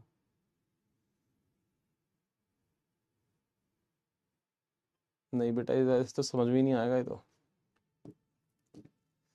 बेटा क्या करें, कुछ बढ़िया सा डायग्राम बेटा है नहीं अपने पास, यही बढ़िया सा डायग्राम था। एक और है, देखो ये देखना, ये डीएनए है, ये देखो बेटा ये डीएनए है। डीएनए के छोटे से खंड को जीन कहते हैं, ध्यान से देखते रहना जरा। डीएनए के छोटे से खंड को क्या बोलते हैं, जीन बोलते हैं। सही बात है। जहां से शुरुआत होगी उसे प्रमोटर बोलेंगे, जहां पे अंत होगा उसे समापक या फिर टर्मिनेटर बोलेंगे। देखते रहो, प्रमोटर हो गया, बिल्कुल सही बात है। प्रमोटर यानी कि शुरुआत हो गई, आरएनए पॉलीमरेज आ गया। ये वाला एंजाइम कौन सा है, आरएनए पॉलीमरेज। देखो अब ये आरएनए पॉलीमरेज क्या है, ये आरएनए के बेस लगा रहा है। एडेनिन के सामने यूरासिल, ग्वानिन के सामने साइटोसिन लगा रहा है। देखते रहना, देखो डीएनए खुल रहा है, देखो धीरे धीरे एंजाइम आगे खिसक रहा है, डीएनए खुले जा रहा है, खुले जा रहा है, और ये नया बना रहा है, ये नया डीएनए बन रहा है। देखो नीचे 5' लटका हुआ है, ऊपर 3' है, अपना भी ऐसे ही था। तो देखो बनाया जा रहा है, थाइमिन के सामने एडेनिन लगाया जा रहा है, देखो एमआरएनए बन रहा है, संदेशवाहक आरएनए बन रहा है। डीएनए की सारी सूचना आरएनए में जा रही है, धीरे धीरे देखो ये आगे चल रहा है। देखो नीचे आरएनए बनता जा रहा है, देखो अब ये टर्मिनेटर आ गया बेटा। टर्मिनेटर पे रोह कारक आता है, शायद इसमें नहीं होगा पिक्चर में, कोई बात नहीं, तुम्हें पता है। रोह कारक नीचे से चढ़ेगा, ऊपर तक पहुंच जाएगा, आरएनए अलग हो जाएगा। कर दे बेटा आरएनए अलग, ये हो गया बेटा, देख आरएनए अलग, डीएनए अलग, आरएनए अलग, और सब कुछ अलग, ये आ गया बेटा। और आरएनए पॉलीमरेज भी अलग, ये है आरएनए। बस इतनी सी बात बता दे, क्या इतनी सी बात क्लियर है क्या? ये तो आगे की बात है, अभी आगे पढ़ाऊंगा, बस इतना ही बता दे। इतना क्लियर है क्या? डन है? बताओ, चैट बॉक्स ओपन कर दिया है, बता दो जरा ये डन है क्या? मजा आ गया क्या? अब डायग्राम में तो बेटा, वीडियो में तो केवल 2 मिनट का है, मगर है तो बहुत बड़ा टॉपिक ना। अपन को देखो 1 घंटे से ऊपर लग गया इसमें समझाने में ही। डन है?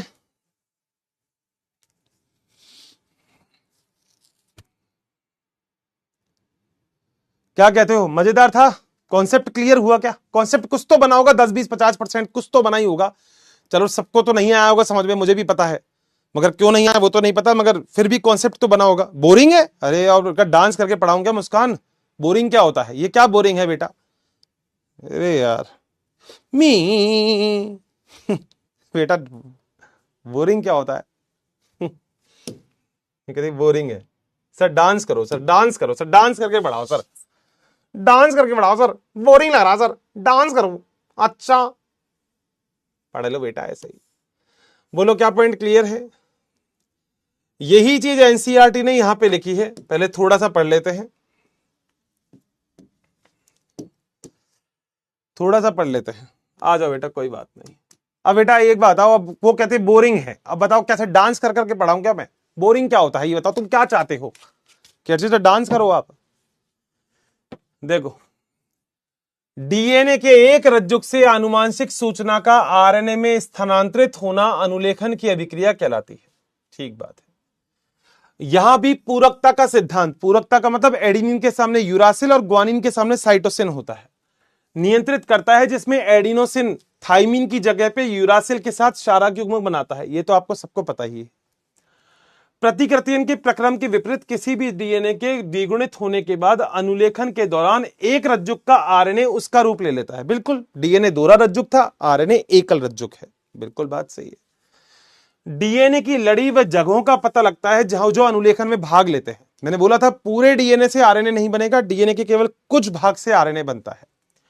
अनुलेखन के दौरान दोनों रज्जुक की प्रतिलिपि क्यों नहीं होती? इसका आंसर तुम्हारे नोट्स में है, चेक कर लेना। तुम्हारा नोट्स बोलता है इसका आंसर क्या है। क्योंकि बेटा जो आरएनए है वो दोनों श्रृंखला का हो जाएगा, फिर कोई काम नहीं होगा उससे। साधारण सा उत्तर है, पता है तुम्हें, प्रथम दोनों रज्जुक टेम्पलेट की भांति कार्य करते हैं। बिल्कुल। और आरएनए अनुक्रम का अनुलेखन होता है। याद रखो, पूरकता का मतलब समानता नहीं है। बिल्कुल, पूरकता का मतलब क्या है कि एडेनिन के सामने यूरासिल और ग्वानिन के सामने साइटोसिन, ये है पूरकता, ये है पूरकता। ठीक बात है। यदि प्रोटीन का भी कूटलेखन करेंगे, अब ये प्रोटीन की बात आगे की है, अभी तुम दिमाग मत लगाओ, प्रोटीन अभी बनाया ही नहीं है अपन ने, तो अनुक्रम भिन्न भिन्न होगा, अभी इस पे दिमाग नहीं लगाना। यदि इसी डीएनए के दो अलग अलग प्रोटीन बनता है तो आनुवंशिक सूत्रता का स्थानांतरण भी जटिलता के द्वारा हो जाएगा। दूसरा, साथ साथ दो आरएनए बनेंगे जो एक दूसरे के पूरक है, जिससे द्विरज्जुक आरएनए बन जाएगा। बोलो बात सही है? अब जरा सुनना, जरा मेरी बात सुनना। यहां पे देखो, यहां पे आपको याद है मैंने एक बात आपसे बोली थी, मैंने बोली थी कि डीएनए की दोनों श्रृंखला से आरएनए नहीं बनता। क्यों नहीं बनता? आपको पता है मैंने डीएनए से आरएनए बनाया, आरएनए से प्रोटीन बनाऊंगा। सर बिल्कुल सही बोल रहे हो। तो डीएनए की अगर दोनों श्रृंखला से आरएनए बनेगा तो पहला काम तो यह हो जाएगा कि आरएनए दोहरा रज्जुक हो जाएगा। हाँ, और दूसरा कार्य यह हो जाएगा कि ज्यादा प्रोटीन बनेगा, ऊपर से भी प्रोटीन बनेगा, नीचे से भी प्रोटीन बनेगा, यानी कि दोहरी या दोहरा आरएनए बनने पर अधिक प्रोटीन बनता है।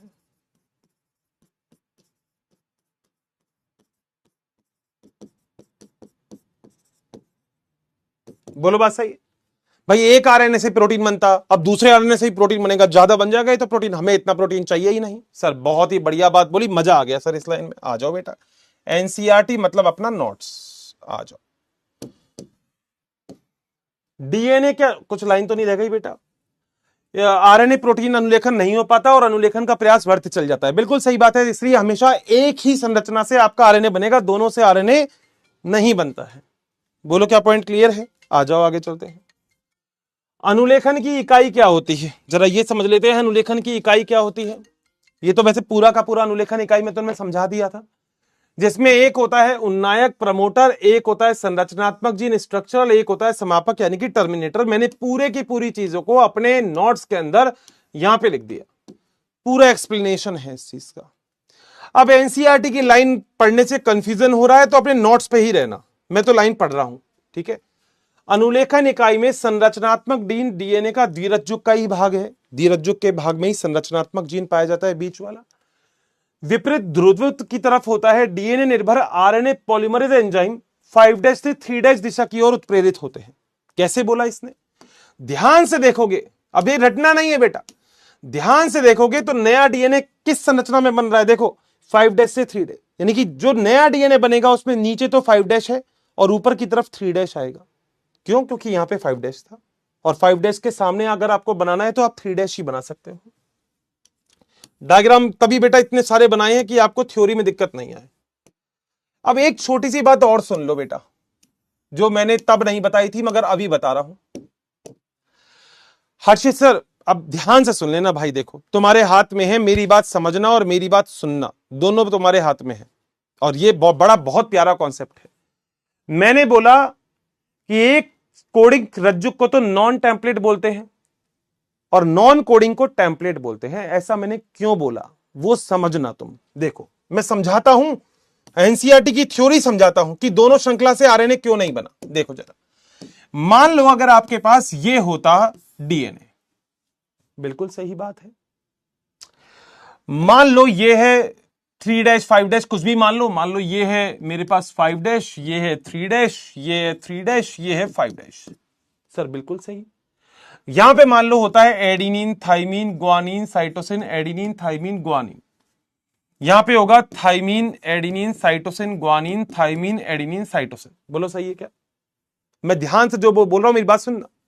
मैंने बोला था एक श्रृंखला ऐसी होती है जिसे हम बोलते हैं नॉन टेम्पलेट, या फिर इसको लिखता हूं, मान लो एक श्रृंखला ऐसी है जिसे हम बोलते हैं कोडिंग, और एक श्रृंखला ऐसी है जिसे हम बोलते हैं नॉन कोडिंग।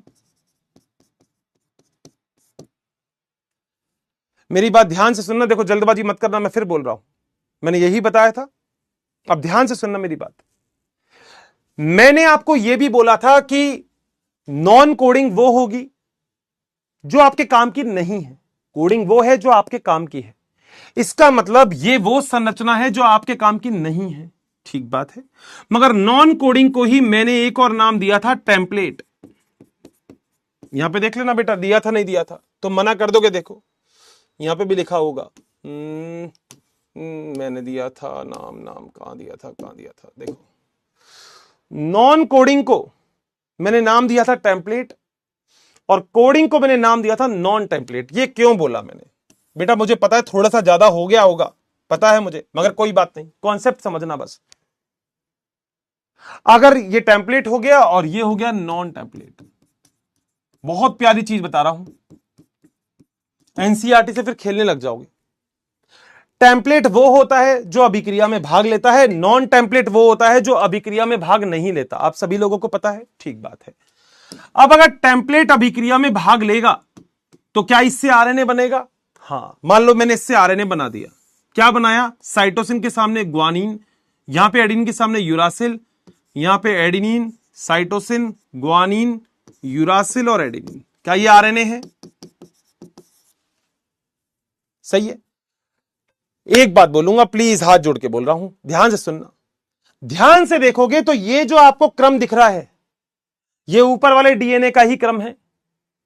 ऊपर वाले डीएनए में देखो यही क्रम है, बस वो डीएनए है तो वहां पे थाइमीन होगा यूरासिल की जगह, बाकी देखो सब सेम है। ए जी जी, सी सी, ए जी जी, सब सेम है।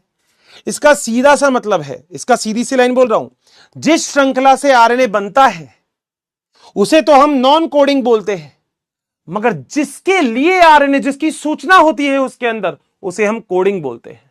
बताओ क्या पॉइंट क्लियर है? क्या बड़ी प्यारी चीज है एनसीईआरटी के, जिस श्रृंखला से आरएनए बनता है वह नॉन कोडिंग, वे जिसकी सूचना इसमें होती है वह कोडिंग होता है। बोलो बात सही है क्या? क्योंकि बना तो आप नीचे वाले से रहे हो, मगर किसके लिए बना रहे हो? ऊपर वाले के लिए। डन है? कोई दिक्कत है यहां तक किसी को भी, कैसी भी, तो बता दो। बिल्कुल पॉइंट क्लियर है?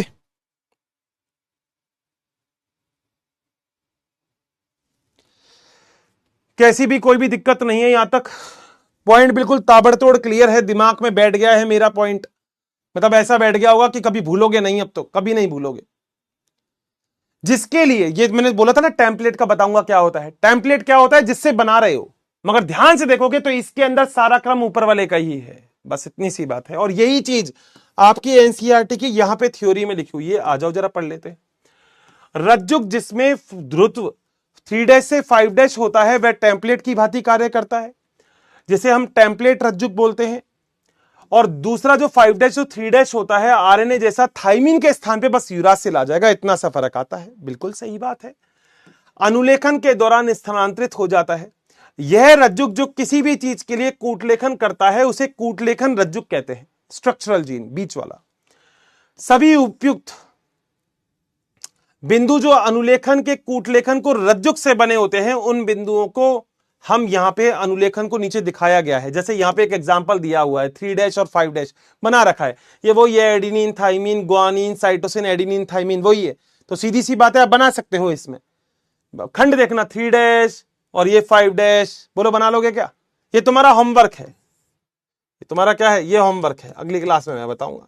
नहीं तो बेटा खुद करके देखना। देखो होमवर्क का मतलब होता है जो खुद करके दिखा जाए, ठीक है? मुझसे ही मत करवा लेना, खुद करके देखना इसको। आओ जरा, उपरोक्त डीएनए से अनुलेखन आरएनए में आप लिख सकते हो। हाँ, यह होमवर्क का काम है तुम्हारा। उन्नायक व समापक के बीच में संरचनात्मक भी जीन होते हैं। संरचनात्मक जीन के 5' किनारे पर कूटलेखन रज्जु के ध्रुव के संबंधित है, जिसमें उन्नायक स्थित होता है। ये तो मैंने पूरा तुम्हारे नोट्स में लिखवा दिया। उन्नायक, प्रमोटर, टर्मिनेटर मतलब समापक। यह डीएनए अनुक्रम है जिसमें आरएनए पॉलीमरेज जुड़ता है। ये तो बेटा पूरा वही है जो प्रोसेस हमने पढ़ा है। इसमें उन्नायक टेम्पलेट व रज्जुक का निर्धारण करता है। समापक कूटलेखन के 3' यानी कि अनुप्रवाह यानी कि एंड में होता है, जैसे अनुलेखन प्रकरण की समाप्ति का निर्धारण होता है। इसके अतिरिक्त उन्नायन प्रतिप्रभा व उन्नायक नियामक अनुक्रम होते हैं। वही प्रमोटर और टर्मिनेटर हिंदी में लिख रखा है, इंग्लिश में मतलब हिंदी में मैंने इंग्लिश लिखवा दिया, प्रमोटर और टर्मिनेटर। इन अनुक्रमों की विशेषता के बारे में जीन अभिव्यक्ति के नियमन में आगे पढ़ोगे, मतलब अभी नहीं पढ़ोगे, आगे पढ़ोगे। ठीक है, बस इतना सा तुमको करना है और कुछ नहीं करना। और एनसीईआरटी का ये डायग्राम देखो, ये एनसीईआरटी ने इसमें डायग्राम बना रखा, देखो ये रहा, देखो वही डायग्राम है, डीएनए है, ये सिग्मा फैक्टर जुड़ गया आरएनए पॉलीमरेज के साथ, इसने पूरी अभिक्रिया को चालू कर दिया, देखो आरएनए बन गया। यही डायग्राम मैंने आपको बनाया है आपकी नोटबुक के अंदर, बट थोड़ा ज्यादा एक्सप्लेन करके। बोलो, आज वैसे ज्यादा हो गया मेरे ख्याल से, एनसीईआरटी का झेल लोगे क्या? एनसीईआरटी का रहने दो, आज ज्यादा हो गया, मगर कोई नहीं, आज बढ़िया था टॉपिक। बताओ क्या पॉइंट क्लियर है क्या? जिसको कहीं भी दिक्कत आए वो एक बार लेक्चर को देखना, बाकी रिवाइज तो मैं करवाई दूंगा आपको नेक्स्ट लेक्चर में, वो तो कोई लोड नहीं है, मगर जिसको भी दिक्कत आए वो लेक्चर को जरूर देखना बेटा, लेक्चर को देखते रहा करो, तभी मजा है। बताओ क्या कॉन्सेप्ट क्लियर है, क्या डन है, मजा आ गया? कहीं कोई दिक्कत कैसी भी? बेटा थ्योरी लिख लिया करो। देखो अब मैं बेटा, अब देखो ये लिखती है कि डायग्राम लिख के थ्योरी लिखेंगे। अब मैं थ्योरी नहीं लिखवाता, कुछ चिल्लाते हैं अर्षित सर थ्योरी नहीं लिखवाते। मैं थ्योरी लिखवाता हूं तो कुछ कहते हैं थ्योरी को लिखवाते हो। बेटा मैं क्या करूं, तुम्हें नहीं लिखना मत लिखो, लिखना है तो लिख लो, मैंने तो लिखवा भी दी। ठीक है, डन है। आज कॉन्सेप्ट बड़ा अच्छा लगा मुझे कि आपने बहुत शांति से और बहुत बढ़िया तरीके से समझा, और एनसीईआरटी की लाइन को अपन ने अपने नोट्स के थ्रू बहुत प्यारे तरीके से समझा। ये सबसे इंपॉर्टेंट हो जाता है। आज बहुत ही, आज इतनी ही एनसीईआरटी पढ़ लो, बस यही पढ़ लो, आज तो इतना ही काफी। आज पूरा बढ़िया कॉन्सेप्ट हो गया, आज पूरा बढ़िया कॉन्सेप्ट हो गया, मजा ही आ गया आज तो। डन है बेटा, कोई दिक्कत? हाँ भूख लग रही बेटा, तो जाओ खाना खा लो। चलो कोई नहीं, तो बस इतना सा काम कर लेना, बस फिर मिलते हैं अपने अगले लेक्चर में। ठीक है, और मजा आ गया। तमल्ली तमल्ली तमल्ली याद रखना, बस तमल्ली तमल्ली मतलब तुम्हारे काम का नहीं है, जो बाकी चीज है वो तुम्हारे काम की है। कैसा लगा लेक्चर बताना जरूर, और मुझे बड़ा मजा आया कि आज तुमने कॉन्सेप्ट बहुत प्यारे तरीके से समझा। Thank you so much. कहीं भी कोई भी दिक्कत हो तो नेक्स्ट लेक्चर में अपन इसको एक बार देख लेंगे, कोई दिक्कत नहीं है। ठीक है, हाँ नेक्स्ट लेक्चर में देख लेंगे, कोई टेंशन नहीं। चलो done, bye bye, take care, bye bye. आज तो बेटा बढ़िया, आज सही करा तुमने।